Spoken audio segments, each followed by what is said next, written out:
Hello, എല്ലാവർക്കും സുഖമല്ലേ? അപ്പോൾ ഇന്നത്തെ ക്ലാസ് നമ്മുടെ ടെക്സ്റ്റ് ബുക്കിലെ 10ാം ക്ലാസ്സിൻ്റെ മാത്സ് ടെക്സ്റ്റ് ബുക്കിൽ 18ാമത്തെ പേജിലുള്ള കുറച്ച് കണക്കുകളാണ് നമ്മൾ ഇന്നത്തെ ക്ലാസ്സിൽ നോക്കുന്നത്. കുറച്ച് കണക്കുകളെന്ന് വെച്ച് കഴിഞ്ഞാൽ ഇമ്പോർട്ടൻ്റ് ആയിട്ടുള്ള ചോദ്യങ്ങളാണ്. ടെക്സ്റ്റ് ബുക്കിലെ എല്ലാ ക്വസ്റ്റ്യനുകളും നമ്മൾ ത്രൂ ഔട്ട് ചെയ്യുന്നില്ല. അതിനകത്ത് ഇമ്പോർട്ടൻ്റ് ആയിട്ടുള്ളതും വരുവാൻ സാധ്യതയുള്ളതുമായിട്ടുള്ള ചോദ്യങ്ങളാണ് നമ്മൾ ചെയ്യുന്നത്. അതുപോലെ ഓക്കെ, അപ്പോൾ നമുക്ക് സിമ്പിൾ ചോദ്യമാണ്. ഓൾറെഡി അരിത്തമെറ്റിക് സീക്വൻസിൻ്റെ കുറച്ചധികം കാര്യങ്ങൾ നമ്മൾ പഠിച്ചു കഴിഞ്ഞത് കൊണ്ട് തന്നെ ഈ ചോദ്യങ്ങൾ ചെയ്യാൻ വലിയ ബുദ്ധിമുട്ടുണ്ടാവില്ല. കാരണം കഴിഞ്ഞ ക്ലാസ്സുകളിലൊക്കെ നമ്മൾ എന്ത് ചെയ്തിട്ടുണ്ട്, അരിത്തമെറ്റിക് സീക്വൻസിൻ്റെ കുറച്ച് ബേസിക് കാര്യങ്ങളൊക്കെ ആൾജിബ്രൈക് ഫോം വരെയുള്ള കാര്യങ്ങൾ നമ്മൾ പഠിച്ചിട്ടുണ്ട്. ഇനി നമ്മൾ ടെക്സ്റ്റ് ബുക്കിലെ ചോദ്യങ്ങളാണ് നമ്മൾ ചെയ്യുന്നത്. നമ്മുടെ എല്ലാ ഒരു 3 എപ്പിസോഡുകൾക്ക് ശേഷവും നമ്മൾ ടെക്സ്റ്റ് ബുക്കുകളിലുള്ള ചോദ്യങ്ങളിലേക്ക് നമ്മൾ പോകും. അതുപോലെ തന്നെ നമ്മൾ എക്സാം ഓറിയൻറ്റഡ് ആയിട്ടുള്ള ക്ലാസ്സുകൾ നമുക്ക് സ്മാർട്ട് പ്ലസ് ആപ്പിൽ നിങ്ങൾക്ക് കൂടുതലായിട്ട് ലഭിക്കുകയും ചെയ്യും. അപ്പോൾ നമുക്ക് ചോദ്യം നോക്കാം. Check whether each of the sequences given below is an arithmetic sequence. Give reason for the arithmetic sequence. Write the common difference also. എന്താ പറഞ്ഞിരിക്കുന്നത്? ചുവടെ പറഞ്ഞിരിക്കുന്ന ശ്രേണികൾ ഓരോന്നും സമാന്തര ശ്രേണിയാണോ എന്ന് പരിശോധിക്കണം. സമാന്തര ശ്രേണി ആണെന്ന് പരിശോധിക്കുക, കാരണം എഴുതുക. സമാന്തര ശ്രേണി ആണെങ്കിൽ പൊതുവ്യത്യാസം എഴുതണം. തീർച്ചയായിട്ടും ഒരു അരിത്തമെറ്റിക് സീക്വൻസ് ആണെങ്കിൽ, സമാന്തര ശ്രേണി ആണെങ്കിൽ നമുക്കറിയാം ഒരു നമ്പറിൽ തുടങ്ങിയിട്ട് ഒരേ സംഖ്യകൾ ആവർത്തിച്ച് കൂട്ടി എഴുതുന്ന സീക്വൻസിനെയാണ് നമ്മൾ സമാന്തര ശ്രേണി അല്ലെങ്കിൽ അരിത്തമെറ്റിക് സീക്വൻസ് എന്ന് വിളിക്കുന്നത്. അതുകൊണ്ട് തന്നെ അരിത്തമെറ്റിക് സീക്വൻസ് ആണെങ്കിൽ അതിന് നിർബന്ധമായിട്ടും ആരുണ്ടാവും? കോമൺ ഡിഫറൻസ് ഉണ്ടായിരിക്കും, പൊതുവ്യത്യാസം ഉണ്ടായിരിക്കും. അരിത്തമെറ്റിക് സീക്വൻസ് ആണോ എന്ന് ചോദിച്ചു കഴിഞ്ഞാൽ ആണെങ്കിൽ അതിനൊറ്റ റീസൺ പറഞ്ഞാൽ മതി. എന്താണ്? ആണ്. Because its common difference is dash. ഇതിൻ്റെ പൊതുവ്യത്യാസം ഇന്നതാണെന്ന് എഴുതിയാൽ മതി. മനസ്സിലായോ? അതായത് പരീക്ഷയ്ക്ക് സമാന്തര ശ്രേണി ആണോ എന്ന് ചോദിച്ചു കഴിഞ്ഞാൽ എന്ത് ചെയ്യണം? ആണോ എന്ന് ചോദിച്ചാൽ എന്ത് ചെയ്യണം? ചെക്ക് ചെയ്ത് നോക്കണം. എന്താ ചെക്ക് ചെയ്ത് നോക്കണ്ടേ? പൊതുവ്യത്യാസം ഉണ്ടോ എന്ന് നോക്കണം. കോമൺ ഡിഫറൻസ് ഉണ്ടോ എന്ന് നോക്കണം. കോമൺ ഡിഫറൻസ് ഉണ്ടെങ്കിൽ അതെന്താണ്? അരിത്തമെറ്റിക് സീക്വൻസ് ആണ്, സമാന്തര ശ്രേണി ആണ്. അപ്പോൾ നോക്കിയേ, നമ്മുടെ ഒന്നാമത്തെ ചോദ്യം നോക്ക്. ഒറ്റ സംഖ്യകളുടെ ശ്രേണി, അതായത് sequence of odd numbers. Odd numbers ഏതൊക്കെയാ? ഒറ്റ സംഖ്യകൾ ഏതൊക്കെയാ? 1, 3, 5, 7 അല്ലേ? 9, 11, 13, 15, 17, 19 അങ്ങനെ തുടങ്ങുന്ന നമ്പറുകളാണ് നമ്മൾ എന്ത് വിളിക്കുന്നത്? ഒറ്റ സംഖ്യകളെന്ന് വിളിക്കുന്നത്. ഈ ഒറ്റ സംഖ്യകളുടെ ശ്രേണി, ക്വസ്റ്റ്യൻ നമ്പറൊക്കെ എപ്പോഴും ഇടാൻ ശ്രദ്ധിക്കുക കേട്ടോ. അത് ഒരു അരിത്തമെറ്റിക് സീക്വൻസ് ആണോ, സമാന്തര ശ്രേണിയാണോ? ചെക്ക് ചെയ്ത് നോക്കാം.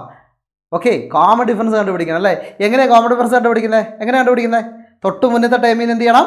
പുറകിലെ ടൈം കുറച്ച് നോക്കണം അല്ലേ? അങ്ങനെയാണെങ്കിൽ 1ൻ്റെ തൊട്ട് മുമ്പുള്ള ടൈം ആരാ? നമ്മുടെ 3 അല്ലേ? 3ൽ നിന്ന് നമുക്ക് ആരെ കുറയ്ക്കാം? 1നെ കുറയ്ക്കാം. What is A 3 - 1? 3ൽ നിന്ന് 1 കുറച്ചാൽ എത്രയാണ്? എത്രയാടാ? 3 കുറയ്ക്കണം 1 എത്രയാ? 2 അല്ലേ? ദെൻ വേണമെങ്കിൽ തൊട്ടടുത്ത ഓർമ്മ കൂടി വേണമെങ്കിൽ ചെയ്ത് നോക്കാം. ഇതിൻ്റെ ഒന്നും ആവശ്യമില്ല കേട്ടോ. ഇച്ചിരി കഴിഞ്ഞ് കഴിഞ്ഞാൽ നമുക്കിതൊക്കെ വളരെ സിമ്പിളായിട്ട് തന്നെ നമ്മൾ അല്ലാതെ തന്നെ എഴുതും. ദെൻ 5ൽ നിന്ന് 3 കുറച്ച് നോക്കാം. തൊട്ട് മുന്നത്തെ സംഖ്യ 5 അല്ലേ? 5ൽ നിന്ന് 3 കുറച്ച് നോക്കാം. എത്രയാണ്? 5 - 3 വിച്ച് ഈസ് ഈക്വൽ ടു 2. കണ്ടോ? കോമൺ ഡിഫറൻസ് ഉണ്ട്. അതേപോലെ 7ൽ നിന്ന് 5 കുറച്ചാലും നമുക്ക് എന്ത് കിട്ടും? 2 കിട്ടും അല്ലേ? 2 കൂട്ടിയാണ് പോകുന്നത്. സോ കോമൺ ഡിഫറൻസ് ഉണ്ട്. അതുകൊണ്ട് ഇതെന്താണ്? It is an arithmetic sequence. ഇതെന്താണ്? ഒരു സമാന്തര ശ്രേണി ആണ്. It is an arithmetic sequence. ഇതൊരു സമാന്തര ശ്രേണിയാണ്. Then common difference is equal, common difference നമുക്ക് എന്ത് എഴുതാം? ഡി ഈസ് ഈക്വൽ ടു 2 അല്ലേ? സമാന്തര ശ്രേണി ആണെങ്കിൽ അതിൻ്റെ പൊതുവ്യത്യാസം എഴുതാൻ പറഞ്ഞിട്ടുണ്ട്. സോ അതിൻ്റെ പൊതുവ്യത്യാസം എന്ന് പറയുന്നത് 2. മനസ്സിലായോ? അടുത്ത ചോദ്യം നോക്കാം. Okay, sequence of even numbers. ഒറ്റ സംഖ്യ ഉണ്ടെങ്കിൽ നമുക്ക് പിന്നെ ഇരട്ട സംഖ്യ കൂടി നോക്കണ്ടേ? ഈവൻ നമ്പേഴ്സ്, ഇരട്ട സംഖ്യകൾ. ഏതൊക്കെ ഇരട്ട സംഖ്യകൾ അറിയാലോ? ഒന്ന് പറഞ്ഞോ ഏതൊക്കെയാ? 2, 4, 6, 8, 10, 12. Yes, very good.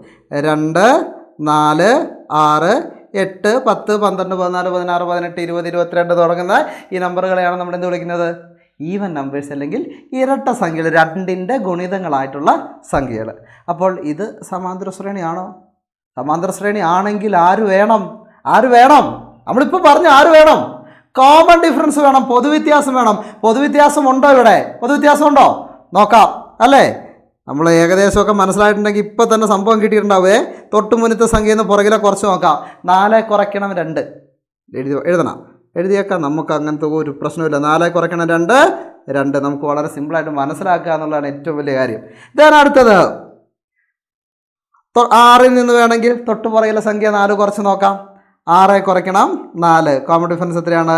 2. പൊതുവ്യത്യാസം 2 അല്ലേ? ഇനി 8ൽ നിന്ന് 6 കുറച്ചാലും നമുക്ക് എന്ത് കിട്ടും? പൊതുവ്യത്യാസം കിട്ടി, കോമൺ ഡിഫറൻസ് കിട്ടി. കോമൺ ഡിഫറൻസ് കിട്ടിയിട്ടുണ്ടെങ്കിൽ അവൻ എന്താണ്? അരിത്തമെറ്റിക് സീക്വൻസ് ആണ് അല്ലേ? ആണോ? Yes, it is N arithmetic sequence. എന്താണ് 2, 4, 6, 8 എന്ന് പറയുന്നത്? ഒരു സമാന്തര ശ്രേണിയാണ്. Because its common difference is equal to 2. അതിൻ്റെ പൊതുവ്യത്യാസം എന്ന് പറയുന്നത് എത്രയാണ്? 2. സിമ്പിൾ അല്ലേ? അതെ. അങ്ങനെയെങ്കിൽ നമുക്ക് അടുത്ത ചോദ്യം നോക്കാം. അടുത്ത ചോദ്യം ഏതാ? 4ാമത്തെ ചോദ്യം. 4ാമത്തെ അല്ല, 3ാമത്തെ ചോദ്യം. ഒറ്റ സംഖ്യകളുടെ പകുതിയായ ഭിന്നസംഖ്യകളുടെ ശ്രേണി. Sequence of fractions got as half the odd numbers. Odd നമ്പറിൻ്റെ പകുതി. പണിയാണോ? പണിയൊന്നുമല്ല, വളരെ സിമ്പിളാണ്. ഒറ്റ സംഖ്യ നമ്മൾ ഓൾറെഡി എഴുതി വെച്ചതല്ലേ? ഏതൊക്കെയായിരുന്നു? 1, 3, 5, 7 ഇങ്ങനത്തെ സംഖ്യകളാണ് നമ്മൾ എന്ത് എഴുതുക? ഒറ്റ സംഖ്യയുടെ ഓഡ് നമ്പർ. അതിൻ്റെ പകുതി എന്ന് പറയുമ്പോൾ എന്താ? ഡിവൈഡഡ് ബൈ 2 അല്ലേ? അല്ലേ? നമ്മൾ പകുതിയാക്കുന്നത് എങ്ങനെയാ? 2 കൊണ്ട് ഹരിച്ചിട്ടാണ് നമ്മൾ എന്ത് ചെയ്യുക? പകുതിയാക്കുക. അങ്ങനെയെങ്കിൽ ഇതിനൊക്കെ എന്ത് ചെയ്താൽ മതി എന്ന് പറയുക? ചുമ്മാ ഡിവൈഡ് ബൈ 1/2 കോമയിട്ടേക്കാവേ, 3/2 കോമയിട്ടേക്കാവേ, ദെൻ 5/2 2 ആണേ, 3 അല്ല 2, ദെൻ 7/2 എക്സെട്ര 9/2 11/2 13/2 15/2 ഇഷ്ടം പോലെ നമുക്ക് എന്ത് ചെയ്യാം? എഴുതാം. ഇപ്പോൾ ബുദ്ധിമുട്ടുണ്ടോ? ഒരു ബുദ്ധിമുട്ടുള്ള ഈ ഫ്രാക്ഷൻ എന്ന് കാണുമ്പോൾ നമുക്കൊരു ചെറിയ ഇതാണ്. ഇനി തെറ്റുമോ? ഒരു ഇഷ്ടമില്ല അല്ലേ ഫ്രാക്ഷനോട്? പിന്നെ ഇതിനോട് ഇഷ്ടമല്ലാത്ത നെഗറ്റീവ് സംഖ്യകളോട് അല്ലേ? ഓക്കെ, ഇതൊന്നും പ്രശ്നമല്ല. നമ്മൾ ലീഡ്സ് അക്കാദമി നല്ല സിമ്പിളായിട്ട് മാത്സ് നമ്മൾ പഠിക്കുകയും ചെയ്യും, നമ്മൾ A+ മേടിച്ചെടുക്കുകയും ചെയ്യും. ഓക്കെ, അപ്പോൾ ഫ്രാക്ഷൻ ആയില്ലേ? ഓക്കെ, വേണം. ഇനിയോ? ഇതിനി എന്ത് നോക്കണം? അരിത്തമെറ്റിക് സീക്വൻസ് ആണോ നോക്കണം, സമാന്തര ശ്രേണി ആണോ നോക്കണം അല്ലേ? അപ്പോൾ സമാന്തര ശ്രേണി ആണോ എന്ന് നോക്കാൻ നമുക്ക് എന്ത് ചെയ്യണം? കോമൺ ഡിഫറൻസ് ഉണ്ടോ എന്ന് അറിയണം. കോമൺ ഡിഫറൻസ് നോക്കണമെങ്കിൽ എന്ത് ചെയ്യണം? തൊട്ട് മുന്നത്തെ സംഖ്യ ഇരുന്ന പുറകിലെ സംഖ്യ നമ്മൾ എന്ത് ചെയ്യണം? കുറയ്ക്കണം. അപ്പോഴത്തെയാണ് സാറേ പ്രശ്നം, ഈ കിടക്കണമൊക്കെ ഫ്രാക്ഷൻ അല്ലേ എന്ന്. നെവർ മൈൻഡ്, നമുക്ക് 2 സംഖ്യകൾ എടുക്കാം. നമുക്ക് ഏതെടുക്കാം? 1/2 എടുക്കാം. അതിൻ്റെ തൊട്ട് മുന്നേ സംഖ്യ ഏതാണ്? 3/2. ഇത് രണ്ടും നമുക്ക് കുറച്ച് നോക്കാം. സിമ്പിളാടാ. തൊട്ട് മുന്നത്തെ സംഖ്യ 3/2 മൈനസ് 1/2. നോക്കിയേ, ഈ ഫ്രാക്ഷൻസ് നമുക്ക് കുറയ്ക്കാൻ വേണ്ടിയിട്ട് കുറയ്ക്കുകയോ കൂട്ടുകയോ ചെയ്യുമ്പോൾ മക്കൾ എപ്പോഴും ശ്രദ്ധിക്കണം, അതിൻ്റെ ഡിനോമിനേറ്റർ ഈക്വൽ ആണോ നോക്കണം. എന്താ ഡിനോമിനേറ്റർ എന്ന് പറഞ്ഞാൽ? ഇതാണോ ഈ 3ൻ്റെ താഴെ 2 എന്ന് എഴുതിയേക്കുന്ന സാധനം കണ്ടോ? അതേപോലെ 1ൻ്റെ താഴെ 2 എന്ന് എഴുതിയേക്കുന്നുണ്ടോ? ഡിനോമിനേറ്റർ താഴെ വരയുടെ താഴെ എഴുതിയേക്കുന്ന സംഖ്യകളെയാണ് നമ്മൾ എന്ത് വിളിക്കുന്നത്? ഡിനോമിനേറ്റർ അല്ലെങ്കിൽ ഛേദം എന്ന് പറയുന്നത്. ഛേദം തുല്യമാണോ നോക്കുക. ഛേദം തുല്യമാണെങ്കിൽ, ഡിനോമിനേറ്റർ തുല്യമാണെങ്കിൽ ഈ സംഭവം വളരെ എളുപ്പമാണ്. സാധാരണ കൂട്ടുകയോ കുറയ്ക്കുകയോ ചെയ്യുന്ന പോലെ തന്നെ ചെയ്താൽ മതി. നോക്കിയേ, 3/2 മൈനസ് 1/2 ഡിനോമിനേറ്റർ ഛേദം സെയിം ആണ്. അതുകൊണ്ട് ഞാൻ ഛേദം എന്ത് തന്നെ എഴുതി? 2 എന്ന് തന്നെ എഴുതി. ഇനി മുകളിൽ എന്താ ചെയ്യേണ്ടതെന്ന് നോക്കി. ഇവിടെ കുറയ്ക്കണം എന്നല്ലേ? 3 മൈനസ് 1 എന്താണ്? 3 മൈനസ് 1. 3 മൈനസ് 1 എത്രയാണ്? 2. 2 ഹരിക്കണം 2. 2ൽ 2 എത്ര പ്രാവശ്യം പോവും? ഒരു പ്രാവശ്യം അല്ലേ? 1 2 2. മേളിലും താഴെ ഒരേ നമ്പറാണ് വരുന്നതെങ്കിൽ അതിൻ്റെ ഉത്തരം എന്താണ്? 1 എന്നാണ് കേട്ടോ. ഓക്കെ, ഇനി നമുക്ക് അടുത്ത ടെസ്റ്റ് ചെയ്ത് നോക്കണം. കാരണം ഇത് തന്നെ എല്ലായിടത്തും ഉണ്ടോ നോക്കാം, കോമൺ ഡിഫറൻസ് ഉണ്ടോ നോക്കാം. അടുത്ത നമ്പർ നമ്മൾ എടുത്തു. ഏതാ നമ്മൾ എടുത്തത്? 5/2 എടുത്തു. 5/2 എൻ്റെ തൊട്ട് പറയല്ല 3/2. അപ്പോൾ നമുക്ക് അതും ഒന്ന് കുറച്ച് നോക്കാം. 5/2 മൈനസ് 3/2. 5/2 മൈനസ് 3/2. 5/2 നോക്കിയാൽ ഡിനോമിനേറ്റർ സെയിം ആണ്, ഛേദം തുല്യമാണ്. അതുകൊണ്ട് ഛേദം അങ്ങനെ തന്നെ അങ്ങ് എഴുതി. എന്നിട്ടോ 5 മൈനസ് 3 എന്നാണ് അല്ലേ? എത്രയാണ്? 5ൽ നിന്ന് 3 കുറച്ചാൽ 2. Once again 2/2. 2/2 is equal to 1. Common difference ഉണ്ട് അല്ലേ? മേളിലും 1 കിട്ടി, താഴെയും നമുക്ക് 1 കിട്ടി. അങ്ങനെയെങ്കിൽ ഇതൊരു അരിത്തമെറ്റിക് സീക്വൻസ് ആണോ? അതെ, കോമൺ ഡിഫറൻസ് ഉണ്ട് അല്ലേ? Yes, it is N arithmetic sequence with common difference 1. Okay, ഇതൊരു സമാന്തര ശ്രേണിയാണ്. അതിൻ്റെ പൊതുവ്യത്യാസം എത്രയാണ്? 1. മനസ്സിലായോ? ക്ലിയർ അല്ലേ? ഓക്കെ, ഇനി അടുത്ത ചോദ്യം നോക്കാം. 4ാമത്തെ ചോദ്യം ഉണ്ട് അല്ലേ? Sequence of powers of 2. 2ൻ്റെ കൃതികളുടെ ശ്രേണി. എന്താണ്? 2ൻ്റെ കൃതികളുടെ ശ്രേണി. നമുക്ക് ഒന്ന് ചെയ്ത് നോക്കാമല്ലോ. 2ൻ്റെ കൃതികളുടെ ശ്രേണി, പവേഴ്സ് ഓഫ് 2. 2ൻ്റെ കൃതികൾ എന്ന് പറഞ്ഞാൽ ഇവിടെ നോക്കണേ, ഇവിടെ ജസ്റ്റ് എഴുതാം. 2 കൃതികൾ എന്നില്ലെങ്കിൽ പവർ എന്ന് പറയുന്നത് 2 എന്ന് നമ്മൾ എഴുതാറില്ലേ? 2 സ്ക്വയർ, 2 ക്യൂബ്, 2 4 എന്നൊക്കെ എഴുതുന്നില്ലേ? അതിനെയാണ് ഉദ്ദേശിച്ചിരിക്കുന്നത് കേട്ടോ. 2⁻0 തൊട്ട് വേണമെങ്കിൽ എഴുതി തുടങ്ങാം, ഇല്ലെങ്കിൽ 2⁻1 തൊട്ട് എഴുതി തുടങ്ങാം. തൽക്കാലം നമുക്ക് 1 തൊട്ട് എഴുതി തുടങ്ങാം. 2⁻1 അല്ലേ, 2 ദെൻ 2⁻2, അതായത് നമ്മൾ 2 സ്ക്വയർ എന്ന് പറയും. ഈ മുകളിൽ എഴുതുന്നതിനെ നമ്മൾ പവർ എന്ന് പറയുന്നത് കേട്ടോ. ഓക്കെ, കൃതികൾ. ദെൻ അടുത്ത 2ൻ്റെ 2⁻3, 2⁻4 എക്സെട്ര, ഇങ്ങനെ 2�5, 2⁻6 എന്നൊക്കെ എഴുതാം. ഓക്കെ, ദെൻ ഇതൊരു സമാന്തര ശ്രേണിയാണോ നോക്കണം. ഇതൊരു അരിത്തമെറ്റിക് സീക്വൻസ് ആണോ നോക്കണമെങ്കിൽ ഇതിൻ്റെ വില നമുക്ക് എഴുതി വെക്കാൻ പറ്റണം. എത്രയാണ് 2⁻1? 2⁻1 എന്ന് പറയുന്നത് 2 ആണ്. 2 സ്ക്വയർ എന്ന് പറഞ്ഞാൽ എന്താ? 2 × 2 ആണ് അല്ലടാ. 2 സ്ക്വയർ എന്ന് പറഞ്ഞാൽ എന്താണ്? 2 × 2, രണ്ട് പ്രാവശ്യം ഗുണിക്കുക എന്നാണ് അതിനർത്ഥം. അങ്ങനെയെങ്കിൽ 2 × 2 എത്രയാണ്? 4. ആൻഡ് 2 ക്യൂബ് എന്ന് പറഞ്ഞാൽ എന്താണ്? 3 പ്രാവശ്യം ഗുണിക്കേണ്ട. 2 × 2 × 2 എത്രയാണ്? 2 × 2 4, 4 × 2 8. ഇനി 2⁻4 എന്ന് പറഞ്ഞാലോ? 2 എത്ര പ്രാവശ്യം ഗുണിക്കണം? 4 പ്രാവശ്യം. 2 × 2 × 2 × 2 ഗുണിച്ച് നോക്കാവേ. 2 × 2 4, 4 × 2 8, 8 × 2 എത്രയാണ്? 16. ഓക്കെ, അപ്പോൾ നമുക്ക് 16. ഇതൊരു സീക്വൻസ് ആണ് അല്ലേ. 2 4 8 16 എന്ന് പറയുന്ന ഒരു സീക്വൻസ് ആണ്. ശരിയാണ്, ശ്രേണിയാണ്. ഇത് സമാന്തര ശ്രേണിയാണോ? അല്ല. ഉറപ്പല്ലേ? എങ്ങനെയാ? കോമൺ ഡിഫറൻസ് ഉണ്ടോ ഇതിനകത്ത്? നോക്കാം. നമുക്ക് നേരത്തെ ചെയ്ത പോലെ തന്നെ ഇത് നോക്കാം. 4ഉം 2ഉം തൊട്ട് മുന്നത്തെ സംഖ്യ നമുക്ക് പുറകിലെ സംഖ്യ കുറച്ച് നോക്കാം. ഞാൻ ഇപ്പുറത്തേക്ക് മാറ്റി എഴുതാണേ. 4 - 2 എത്രയാണ്? 2 ഓഫ് കോഴ്സ്. then അടുത്ത നോക്കാം. ഇതിൻ്റെ തൊട്ടപ്പുറത്തെ സംഖ്യ ഏതാണ്? 8. 8ന് നമുക്ക് 8ൽ നിന്ന് 4 കുറച്ചാലോ? 8 കുറയ്ക്കണം 4 4ആണ്. കോമൺ ഡിഫറൻസ് ഉണ്ടോ? നേരത്തെ കുറച്ചപ്പോൾ നമുക്ക് 2 കിട്ടി, ഇപ്പോൾ കുറച്ചപ്പോൾ നമുക്ക് എത്ര കിട്ടി? 4 കിട്ടി. ദാറ്റ് മീൻസ് എന്തില്ല? കോമൺ ഡിഫറൻസ് ഇല്ല. കോമൺ ഡിഫറൻസ് ഇല്ലെങ്കിൽ ഇത് അരിത്തമെറ്റിക് സീക്വൻസ് ആണോ? അല്ല. It is not an arithmetic sequence. ഇതൊരു സമാന്തര ശ്രേണി അല്ല. Why? There is no common difference. എന്തില്ല? പൊതുവ്യത്യാസം ഇല്ല. അരിത്തമെറ്റിക് സീക്വൻസ് ആണെങ്കിൽ ആരുണ്ടാകും? കോമൺ ഡിഫറൻസ് അവിടെ ഉണ്ടായിരിക്കും. ഇവിടെ കോമൺ ഡിഫറൻസ് ഇല്ല. അതുകൊണ്ട് എന്തല്ല അരിത്തമെറ്റിക് സീക്വൻസ് അല്ല. ഇനി ചോദ്യം ഉണ്ടായിരുന്നോടാ? നോക്കട്ടെ. ചോദ്യം ഉണ്ടായിരുന്നോ? ഈ എണ്ണൽ സംഖ്യകളുടെ വ്യുൽക്രമങ്ങളുടെ ശ്രേണി. നമ്മുടെ 5ാമത്തെ ചോദ്യം. എണ്ണൽ സംഖ്യ വേണം. ഒന്നും കൂടി ചോദ്യം നമുക്ക് നോക്കാം. എണ്ണൽ സംഖ്യ, sequence of reciprocals of natural number. എണ്ണൽ സംഖ്യകളുടെ വ്യുൽക്രമങ്ങളുടെ ശ്രേണി. എണ്ണൽ സംഖ്യ എണ്ണാൻ ഉപയോഗിക്കുന്ന സംഖ്യകൾ. Okay, counting numbers. അതിനെയാണ് നാച്ചുറൽ നമ്പേഴ്സ് എന്ന് വിളിക്കുന്നത്. ഏതാ എണ്ണാൻ ഉപയോഗിക്കുന്ന സംഖ്യകൾ? 1 2 3 4 5 എക്സെട്ര. ഇതിനെയാണ് എണ്ണാൻ ഉപയോഗിക്കുന്ന സംഖ്യകൾ അല്ലേ.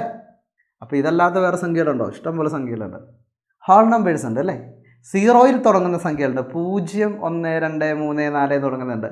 Whole numbers. ഓക്കെ, അപ്പോൾ 1ൽ തുടങ്ങുന്ന നമ്പറുകളെ നമ്മൾ വിളിക്കുന്ന പേരാണ് നാച്ചുറൽ നമ്പേഴ്സ്. എന്താ പറയുന്നത്? Natural numbers. എണ്ണൽ സംഖ്യ, കൗണ്ടിങ് നമ്പേഴ്സ്. ഓക്കെ, അതിൻ്റെ വ്യുൽക്രമങ്ങളുടെ ശ്രേണി. വ്യുൽക്രമം, റെസിപ്രോക്കൽ. കേട്ടണ്ട? എന്താ റെസിപ്രോക്കൽ? ഓർത്താൽ മതി. റെസിപ്രോക്കൽ എന്ന് പറഞ്ഞാൽ എന്താണ്? തല തിരിഞ്ഞവനാണ് റെസിപ്രോക്കൽ എന്ന് ഓർത്താൽ മതി. റെസിപ്രോക്കൽ എന്താണ്? ശകലം തല തിരിഞ്ഞവനാണ് റെസിപ്രോക്കൽ. ഞാനൊരു ഉദാഹരണം പറയാം. ഞാനൊരു ഭിന്നസംഖ്യ എഴുതാണ്. 2/3. കണ്ടോ? 2/3. ഇതിൻ്റെ വ്യുൽക്രമം ഇല്ലെങ്കിൽ റെസിപ്രോക്കൽ എന്ന് പറഞ്ഞാൽ എന്തായിരിക്കും? അത് ദാറ്റ് ഇസ് 3/2. തിരിച്ചിട്ടു. അതാ ഞാൻ പറഞ്ഞ തല തിരിഞ്ഞു വരുന്നത്. ഇപ്പം ഞാൻ വേറെ ഒന്നും എഴുതാണ്. 1/2 എന്ന് എഴുതാണ്. അപ്പോൾ റെസിപ്രോക്കൽ എന്ന് പറഞ്ഞേ, പറ. വ്യുൽക്രമം പറ. എത്രയാ? തിരിച്ചിട്ടാൽ മതി അല്ലേ. എത്രയാ കിട്ടും?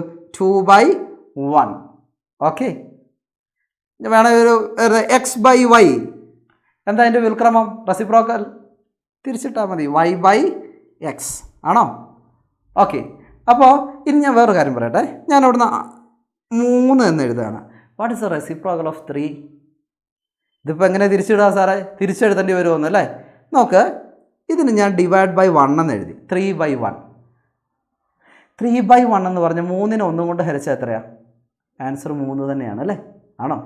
നോക്കൂ കുഞ്ഞുങ്ങളെ, വളരെ ഇമ്പോർട്ടൻ്റ് ആയൊരു കാര്യമാണ്. നമുക്ക് എല്ലാ നാച്ചുറൽ നമ്പേഴ്സിനെയും, എല്ലാ എണ്ണൽ സംഖ്യകളെയും നമുക്ക് എന്താക്കി മാറ്റാൻ പറ്റും? ഫ്രാക്ഷൻ ആക്കി മാറ്റാൻ പറ്റും, ഭിന്നസംഖ്യയാക്കി മാറ്റാൻ പറ്റും. അതിന് വലിയ പണിയൊന്നുമില്ല. സിമ്പിളായിട്ട് എന്ത് ചെയ്താൽ മതി? /1 എന്ന് എഴുതിയാൽ മതി. എന്ത് ചെയ്താൽ മതി? /1 എന്ന് എഴുതി കഴിഞ്ഞാൽ വളരെ സിമ്പിളായിട്ട് നമുക്ക് എന്ത് ചെയ്യാൻ പറ്റും? ഒരു എണ്ണൽ സംഖ്യ നമുക്ക് ഫ്രാക്ഷൻ. ഇപ്പോൾ 4നെ ഫ്രാക്ഷൻ ആക്കണം. എന്ത് ചെയ്താൽ മതി? 4/, എൻ്റെ തലയ്ക്ക് പുറകിലായിരുന്നു അല്ലേ. 4/1 എന്ന് എന്ത് ചെയ്താൽ മതി? എഴുതി വെച്ചാൽ മതി. ഇനി നമുക്ക് ചോദ്യങ്ങളിലേക്ക് പോകാം. ചോദ്യം ഒന്നും കൂടി നമുക്ക് കണ്ടു നോക്കാം. എന്താണ്? Sequence of reciprocals of natural number. Sequence of reciprocals of natural number, എണ്ണൽ സംഖ്യകളുടെ വ്യുൽക്രമങ്ങളുടെ ശ്രേണി. അപ്പോൾ നമ്മൾ എന്ത് എഴുതി വെച്ചു? എണ്ണൽ സംഖ്യ ഇവിടെ എഴുതി വെച്ചു അല്ലേ? എഴുതി വെച്ചില്ലേ? 1 2 3 4 5 6 എന്ന് എഴുതി വെച്ചില്ലേ? ഓക്കെ, ഇതിൻ്റെ വ്യുൽക്രമങ്ങൾ ഞാൻ നേരത്തെ പറഞ്ഞ പോലെ ഇത് 3/1 4/1 എന്നൊക്കെ നമ്മൾ എഴുതിയില്ലേ? ആ രീതിയിൽ എഴുതേണ്ടി വരും. കാരണം ഈ തന്നിരിക്കുന്ന 1 2 3 4 5 ഒന്നും എന്തല്ല, ഫ്രാക്ഷൻ അല്ല, ഭിന്നസംഖ്യ അല്ല. അപ്പോൾ നമുക്ക് 1നെ എങ്ങനെ എഴുതാം? 1/1 എന്ന് എഴുതാം. കുഴപ്പമുണ്ടോ? ഇല്ല. അടുത്ത 2നെ എനിക്ക് എങ്ങനെ എഴുതാം? 2/1 എന്ന് എഴുതാം. കുഴപ്പമുണ്ടോ? ഇല്ല. 3നെ എനിക്ക് എങ്ങനെ എഴുതാം? 3/1 എന്ന് എഴുതാം. കുഴപ്പമുണ്ടോ? ഇല്ല. 4നെ എനിക്ക് എങ്ങനെ എഴുതാം? 4/1 എന്ന് എഴുതാം. അങ്ങനെ എക്സെട്രാ ഇഷ്ടം പോലെ നമുക്ക് എഴുതാം. ഇനി ഇതിനെ റെസിപ്രോക്കൽ എടുക്കാം. ഇനി എടുക്കുന്നതിന് ബുദ്ധിമുട്ടില്ലല്ലോ, നേരെ തല തിരിച്ച് എഴുതിയാൽ മതി അല്ലേ? ചാമ്പിക്കോ? ഓക്കെ, 1/1 തന്നെ എഴുതാം. ദെൻ 2/1 പറ. 1/2. അടുത്ത് 3/1. അങ്ങോട്ട് പറയാന്ന്. എത്രയാ? 1/3. അടുത്തത് 4/1. എത്രയാ? 1/4. അപ്പം നമുക്ക് എന്ത് കിട്ടി? സീക്വൻസ് കിട്ടി, ശ്രേണി കിട്ടി. ഇനി ഇത് അരിത്തമെറ്റിക് സീക്വൻസ് ആണോ എന്ന് ചെക്ക് ചെയ്യണം അല്ലേ? സമാന്തര ശ്രേണിയാണോ എന്ന് നമുക്ക് നോക്കണം. അപ്പോൾ സമാന്തര ശ്രേണിയാണോ നോക്കാൻ നമുക്ക് നേരെ ചെയ്ത പോലെ തൊട്ട് മുമ്പിലത്തെ ടൈമിൽ നമുക്ക് പുറകിലെ ടൈം കുറച്ച് നോക്കാം. 1/2 മൈനസ് 1/1. പ്രോബ്ലം ഉണ്ട്.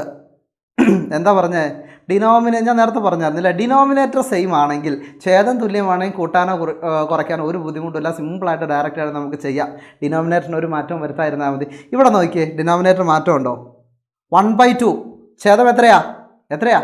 2 ആണോ? 1/1. ഡിനോമിനേറ്റർ ഛേദം എത്രയാണ്? 1.